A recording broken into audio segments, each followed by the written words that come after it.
Hello, everybody. Welcome once again to another episode of the Tigers Baseball Podcast. I'm your host, Chris Schulte, and again, we're doing something a little bit different tonight. The desktop is being rebuilt.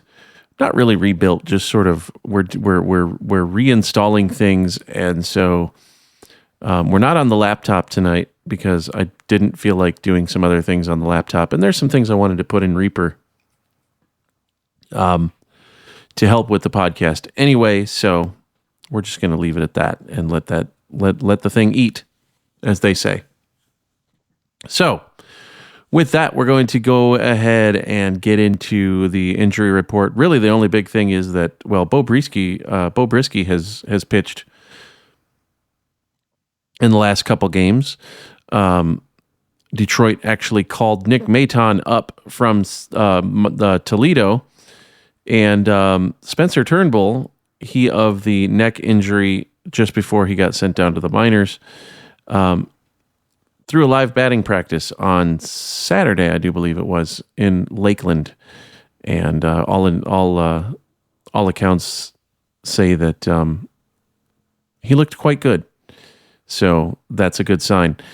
With that, we're going to go ahead and talk about, we're just going to talk about a couple things. I did sort of a draft special / series recap for the last couple weeks, just after the All-Star break started, just after the All-Star game, actually. We're going to go ahead and talk about a couple things. Detroit has signed Max Clark and Max Anderson, their two of their top three picks. They have not yet signed Kevin McGonigal, although they are expected to do so. It's just they have to work out some things with some lower round draft picks to see just how that works out for them. And so with that, they're going to go ahead and they will get him signed. They anticipate getting him signed. It's just a matter of actually doing it now. And because he was projected at a certain slot and they took him with a certain pick at a certain level, there's some salary constraints that they have to work around with other players that were drafted lower than him. And one of those was Max Anderson, but they were able to sign Max Anderson because Max Anderson was fresh out of college. And so that was a pretty easy signing. Kevin McGonigal is actually a commit to Auburn. So if the Tigers can't sign him, he'll just go to Auburn and play his baseball there for 3 years and get redrafted, probably higher, depending on how he plays. So with that, that's your draft recap. A quick look back at the draft and the players that really highlighted the Tigers draft. We're also going to do just a quick. I'm just going to touch on a couple of quick things with. I'm going to touch on a couple of quick things when it comes to the rest of the season. Now, Detroit lost tonight. They won last night.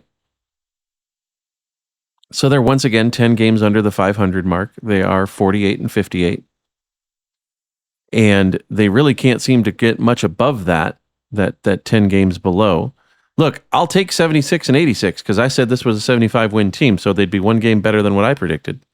And they'd be 10 games better than what they were last year. I'd take that. A.J. Hinch would take that.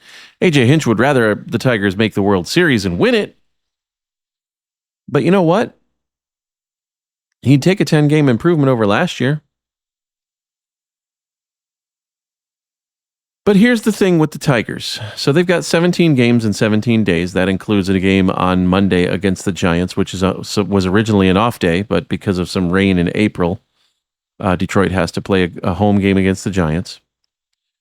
They're going to finish their series in Kansas City. Then they're going to come home and play the Padres, then the Giants, then the Angels. And I believe after that, they go on the road. But don't quote me on that. I'll have to look that up. So that's a thing, and that's fine. So this series in Kansas City is the final series in Kansas City for the Tigers this year. The Royals come in for 3 more later on this year in Detroit, and that series will be done. It's really interesting to see the fact that, the Chicago, well, with everybody in the division, you're almost halfway done with all of your series.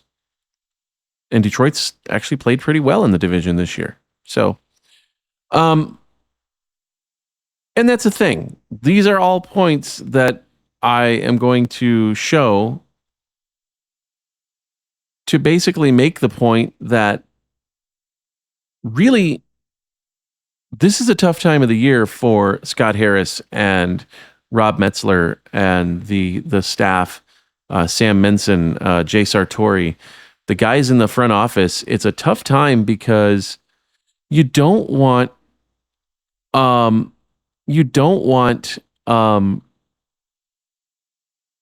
situation coming up where you're just on the cusp of making a run and the trade deadline hits, because then you got to make a decision. And if you jump the wrong way, it affects your team for the season and possibly beyond. So here's the way I look at it. And this is pretty much what Scott Harris had said over the weekend in Seattle. The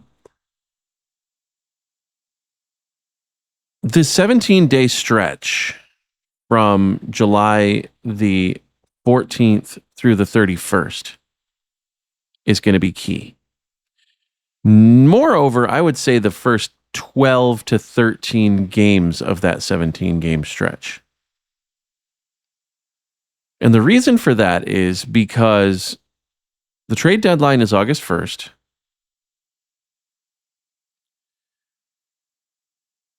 What you could see for the Tigers is a situation where Eduardo Rodriguez gets traded.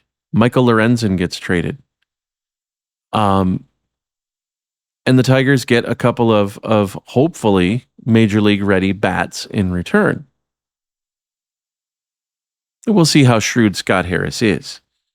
He was able to pry Justin Henry Malloy away from Atlanta, and based on the way he's performed in AAA, he'll be donning the Old English D before the end of the year. So, and that was getting Joe Jimenez, or sending Joe Jimenez to Atlanta. The other guy that they got is basically a throw-in, and we've not heard from him since the trade. So, but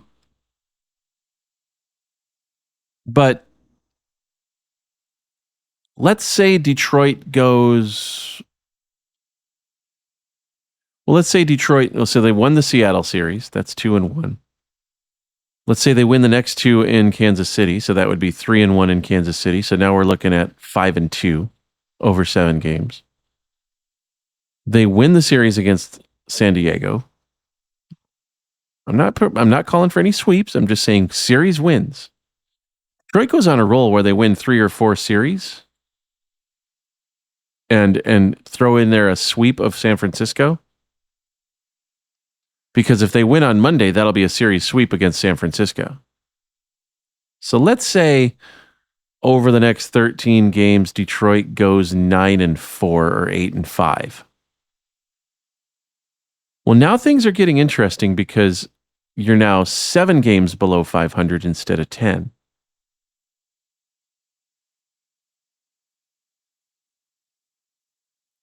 So do you trade Eduardo Rodriguez and Michael Lorenzen in hopes that you can continue on that roll? Because those are 2 big pieces. Those are 2 big reasons why you may be 7 games below 500 instead of 10. Tarek Skubal got rocked tonight. Michael Lorenzen and Eduardo Rodriguez are both innings eaters. You're looking at 6-7 innings a start from those guys. Now, Eduardo Rodriguez is still rounding back into form after being injured. But Saturday night, Michael Lorenzen went 6 2/3 innings. So you're looking at guys that you can count on to give your bullpen a rest and reset that bullpen. Spencer Turnbull, when he comes back, isn't going to be that guy. Matt Manning's not that guy. Tarek Skubal isn't that guy. You got 3 guys that you're going to be lucky to get through 5 innings at a start, and 2 guys that'll look almost every night, every start, guarantee you 6. And that's huge. That's huge when you know that all you got to do is roll out Cisnero, Foley, and Lang, or Holden, Foley, and Lang, as compared to Cisnero, then White, then Holden, and then see where things go. So it's a big deal. And then you got to throw in this factor. Let's say you don't trade Eduardo Rodriguez, and you guys, the Tigers go 8-5. They end up finishing 12 games under 500, like I said they were. They're going to be 75-87. And Eduardo Rodriguez says, you know what? I saw Carlos Rodon get $260 million last year, whatever it was. He's a lefty. I'm seeing all these other guys get, these huge deals. He said it specifically during his press conference 2 years ago when they asked him, why come to Detroit? And he said 85 million versus 18 million. Because don't forget, the Red Sox made him a qualifying offer of 18 million. He turned it down because, 85 versus 18. What do you think you're going to do? Actually, I think it was 80 versus 18. But still. So he's got 3 years left on his deal at roughly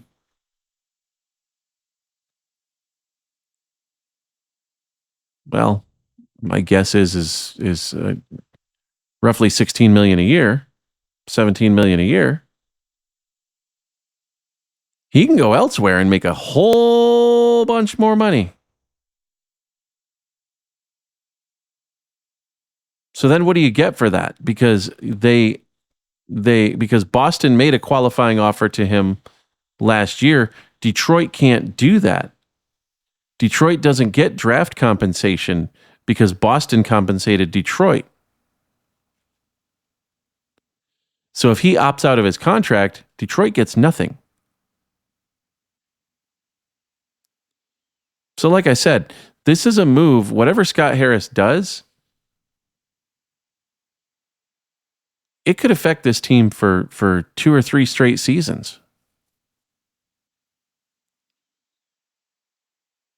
So one really never knows, and don't be surprised if Detroit is on a little bit of a run here and they go 8-5 or 9-4, and they're 6 games under 500. Don't be surprised whichever way they jump, but rest assured, Scott Harris has thought about it. Scott Harris has wargamed it. Scott Harris has mapped it out. He knows what he's going to do. I have a feeling he's already got plans in place. It's just a matter of whether or not he can get anybody to dance with him.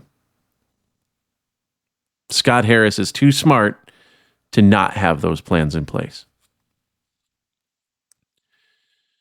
I want to thank Anchor for distributing the podcast. I want to thank YouTube for hosting my channel. If you want to check out the podcast on YouTube, it is youtube.com/@TB podcast.